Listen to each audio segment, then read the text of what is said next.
Today on For the Record. Not only am I not voting for Donald Trump, but I will be voting for Kamala Harris. Crossing party lines. A top Republican supporting the presidential nominee from the other side of the aisle.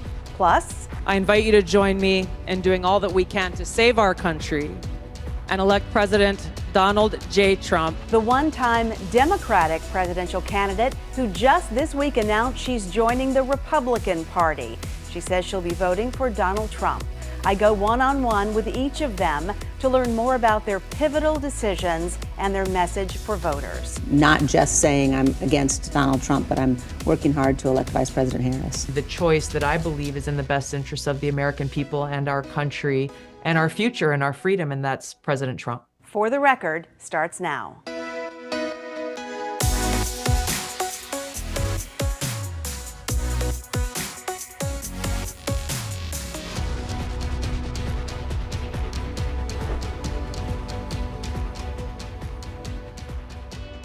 Welcome to For the Record. I'm Michelle Wright.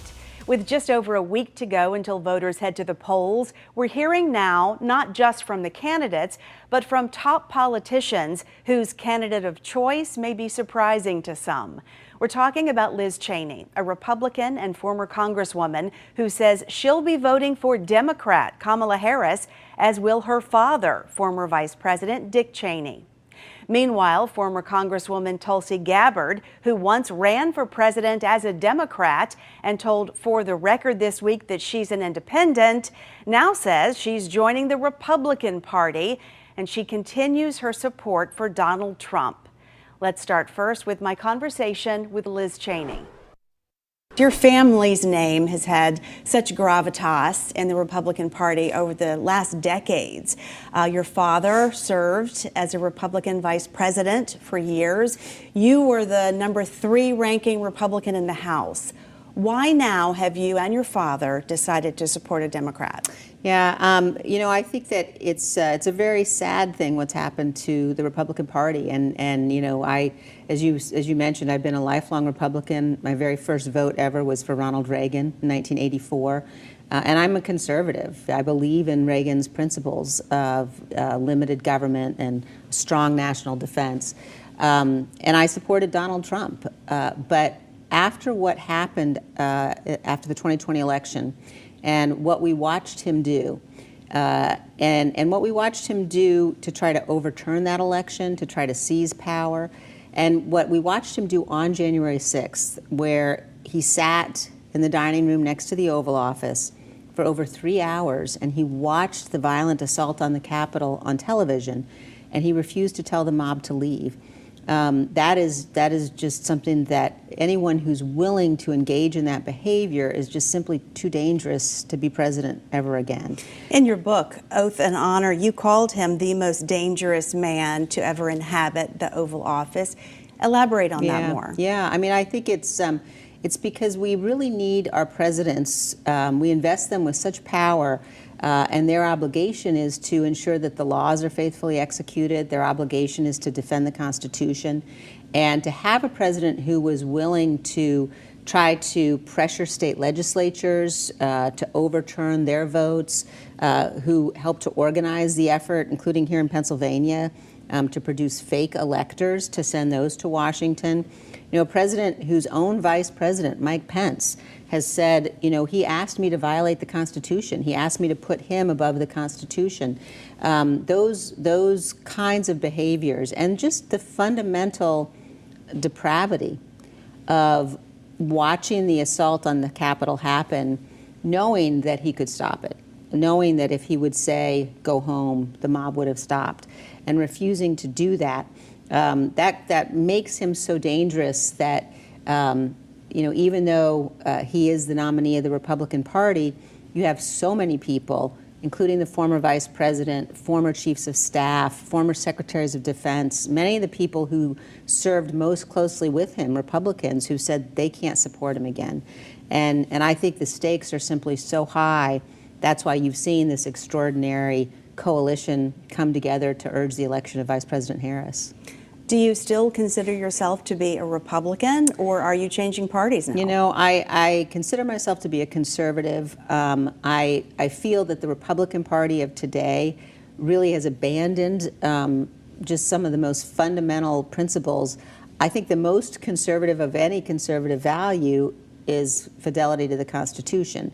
And when you have a party that has abandoned that in order to support a man who, you know, says things like he wants to deploy the military against the enemy within, you know, those are people that he thinks are his political opponents, that's fundamentally undemocratic, fundamentally anti-American.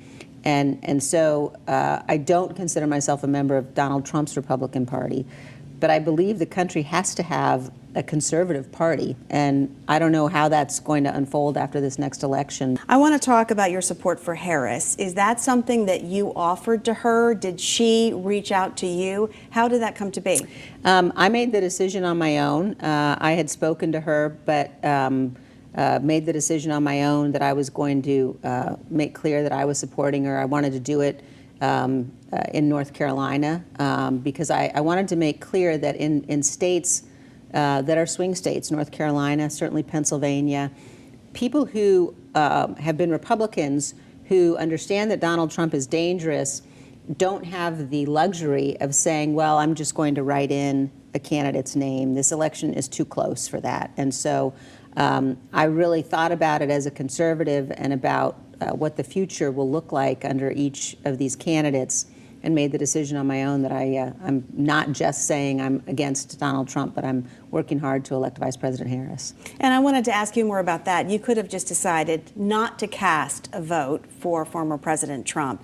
You say that's not enough. Yeah, it's not enough because this election is so close. And I think people have to realize that if you simply don't vote at the top of the ticket, or if you write someone in, that given how high the stakes are, how close things seem to be, that could in fact be helping Donald Trump. And I think that it's very important for people to understand the implications of a second Trump term. I certainly have come to it from the perspective of the Constitution and who's going to defend the Constitution.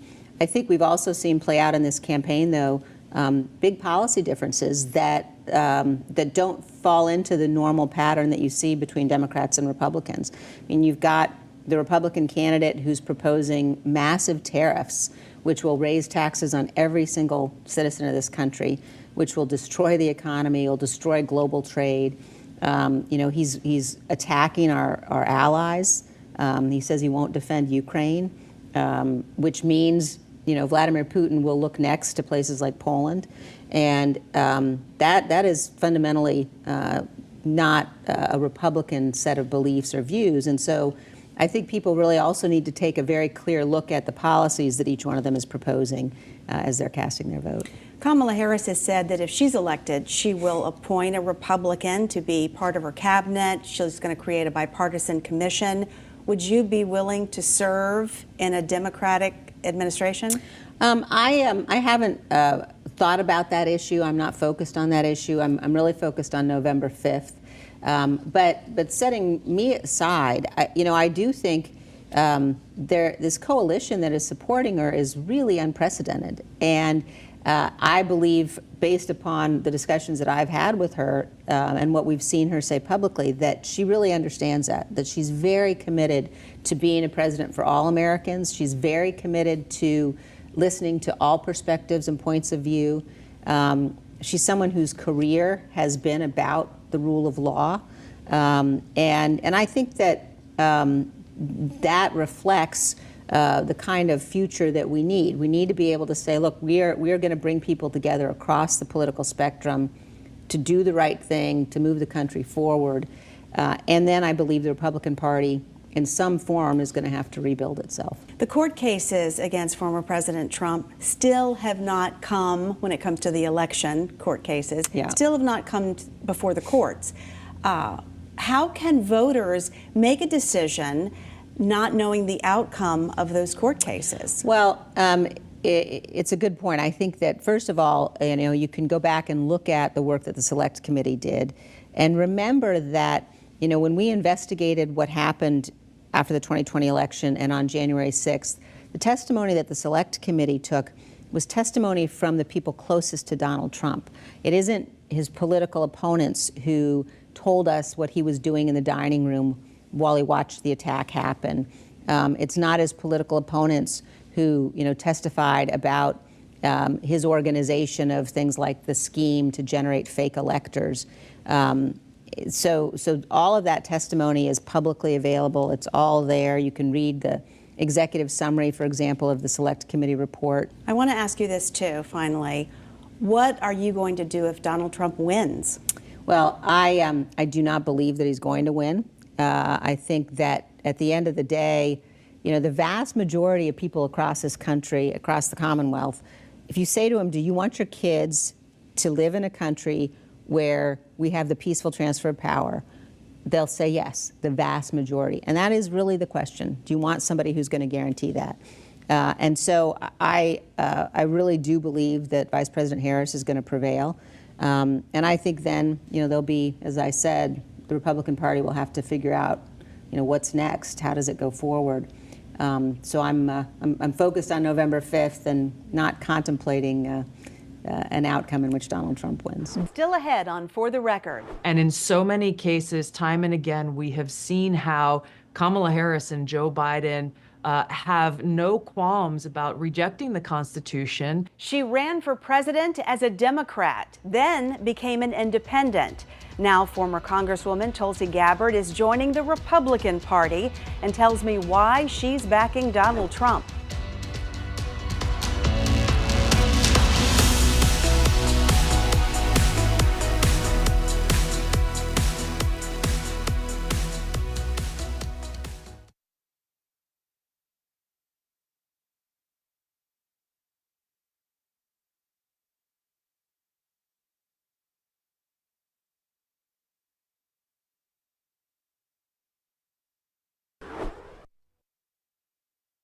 And it is because of my love for our country, and specifically because of the leadership that President Trump has brought to transform the Republican Party and bring it back to the party of the people and the party of peace, that I'm proud to stand here with you today, President Trump, and announce that I'm joining the Republican Party.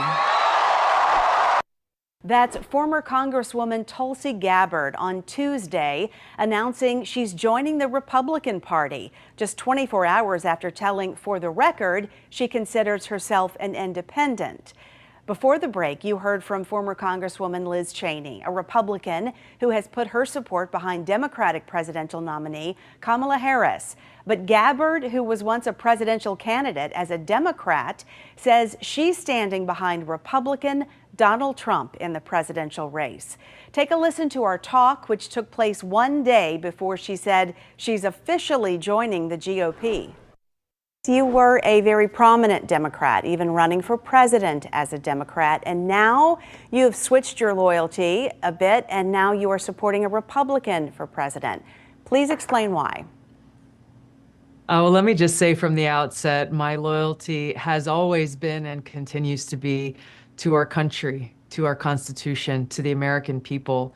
I've dedicated my entire adult life to serving our country, not only in different elected offices, but also in uniform. I still serve in the Army Reserve today and now have for over 21 years. And so when we look at the issues that are most important to us as Americans, regardless of political party, my thought process has always been and continues to be what is in the best interest of the American people.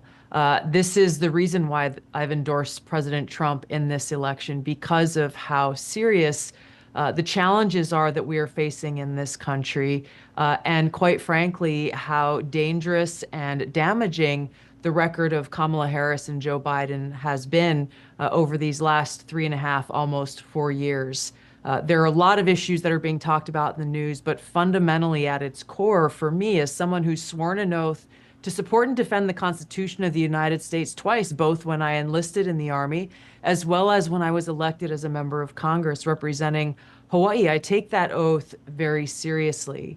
And in so many cases, time and again, we have seen how Kamala Harris and Joe Biden have no qualms about rejecting the Constitution, rejecting our First Amendment right to free speech, and undermining the rule of law.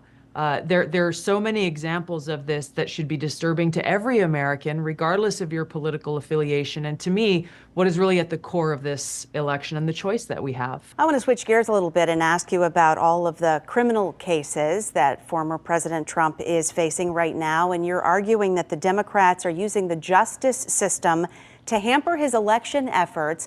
I'm wondering, though, since he keeps pushing back and delaying these cases, how can the voters make an educated decision before his guilt or his innocence is decided in court?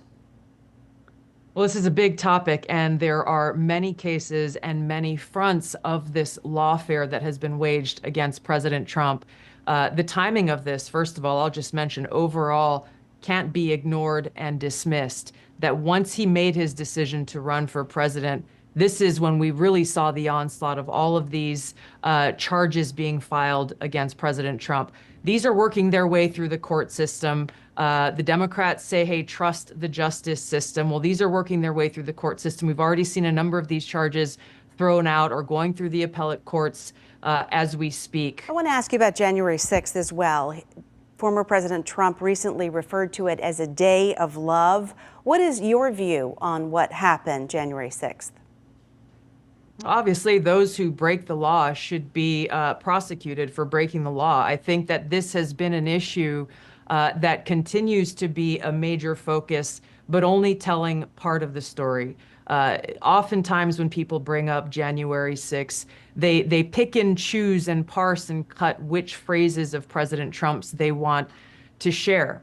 They very conveniently, his critics very conveniently leave out the fact that he called on people to go and to protest and lift up their voices peacefully. I know people who were there on January 6th out on the lawn. They never went into the Capitol, but I know people who went and brought their children there because they had very strong views and they wanted to exercise their First Amendment rights. There were thousands and thousands of people there that day. I think it is once again an undermining and a rejection of our First Amendment rights that the Democrat elite criticize anyone and everyone who happened to be there that day as though they somehow were part of an angry mob trying to destroy democracy. They were actually participating in our democracy and exercising their right to free speech. Recently, some pundits have criticized Mr. Trump for dancing to music at some of his rallies for an extended time period rather than taking questions, for not releasing his health records, and I apologize for saying this, but commenting on Arnold Palmer and how he looked in the shower. Do you think former President Trump is fit to serve? Yes. Yes. And I don't hesitate in saying that. I've spent quite a bit of time with him over these last few months, and I don't have any question or concern about his fitness and his capability to serve again as our president and commander-in-chief. And quite frankly, I can't say the same about his opponent, Vice President Kamala Harris, not because of mental fitness or acuity, but quite frankly, because, and this one is very personal to me, how could I have confidence in Kamala Harris serving as our commander-in-chief when just a few weeks ago in a presidential debate, she looked in the camera and told the American people that there is not a single active duty service member serving in a combat zone anywhere in the world for the first time in a century. That was her statement. And this is coming from the Vice President of the United States, someone who says she's in the Situation Room with Joe Biden when every major decision is being made. She is the last person in the room, and she wants to be our commander-in-chief, and yet she has no idea that there are tens of thousands of American service members serving in harm's way in combat zones around the world when she made that statement, before she made that statement, and still yet today. That is far more concerning to me than President Trump at a rally where they were having some issues with heat in the room and they were opening up the doors, deciding like, hey, let's just hang out and listen to some music. Has he offered you a place in his administration if elected? We have not had a conversation about that. I spoke to him when I made the decision to endorse him, I let him know why I was endorsing him and let him know I would do all that I could to get him elected because of what's on the line in our country. We already talked about how our constitutional rights and freedoms are unfortunately under attack by the Democrat elite, the Harris-Biden administration, foremost among them, our freedom of speech.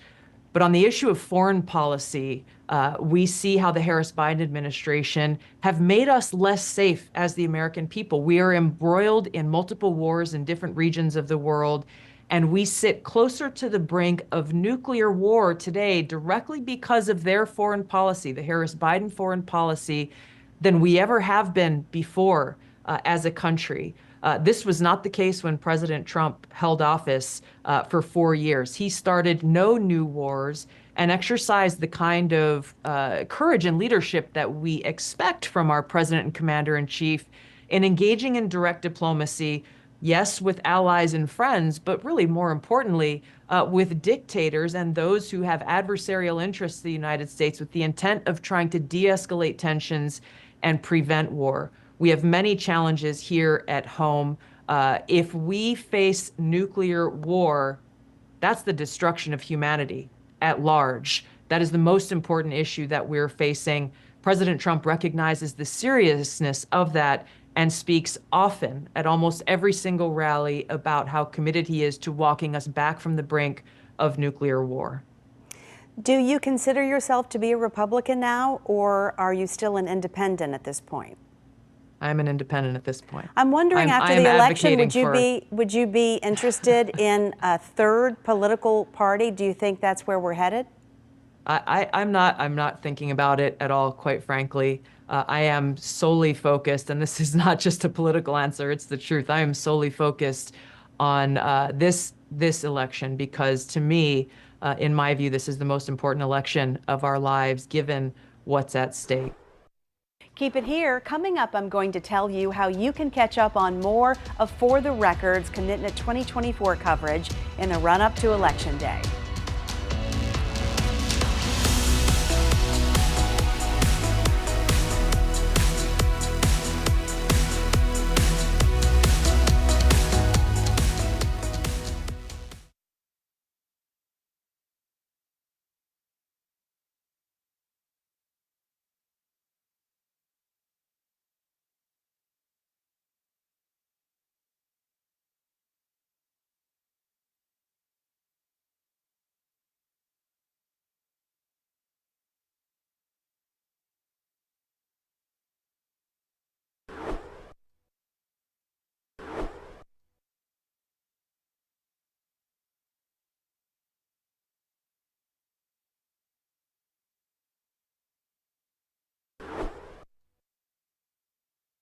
Welcome back to For the Record. Before we go, I want to remind you that For the Record really is a multi-platform experience. New episodes air every Sunday morning at 11:30 right here on WTAE Channel 4. But if you turn to WTAE.com or the WTAE app right now, you can watch past shows, including our recent Commitment 2024 themed episodes. And you can also go there to read more about the episode you're watching right now. That's all under the For the Record tab on the home screen.